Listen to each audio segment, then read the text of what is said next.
ഇങ്ങനെ പൂക്കളുണ്ടായി കഴിഞ്ഞിട്ട് നമ്മൾ ഉണ്ടോ ഒത്തിരി മൊട്ടുണ്ട്. ഇപ്പോൾ ചൂടായതുകൊണ്ട് ഇച്ചിരി പൂക്കളൊക്കെ വല്ലാതെ നിൽക്കുവാണ്.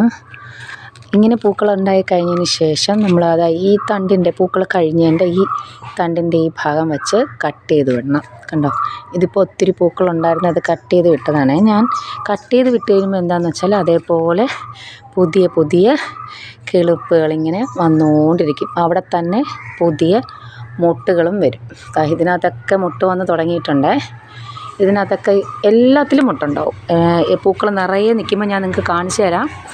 മുന്നത്തെ എൻ്റെ പൂക്കളുടെ ഫോട്ടോ ഉണ്ട്, അത് ഞാൻ ഇന്നത്തെ ആഡ് ചെയ്തിട്ടുണ്ട്. നിങ്ങൾ നോക്കിക്കോണം. ഈ ഒരു ടിപ്പ് നിങ്ങൾ ഉപയോഗിച്ച് നോക്കണം. എല്ലാവരും പൂക്കൾ വേണമെന്ന് ആഗ്രഹിക്കുന്നവരാണ്, പക്ഷേ അതിനുവേണ്ടി ഇച്ചിരി മെനക്കെട്ട് കഴിഞ്ഞാൽ നമുക്ക് എന്നും നമ്മുടെ ചെടിയിൽ പൂക്കളുണ്ടാവും. എല്ലാവരും ഒന്ന് ട്രൈ ചെയ്ത് നോക്കണേ.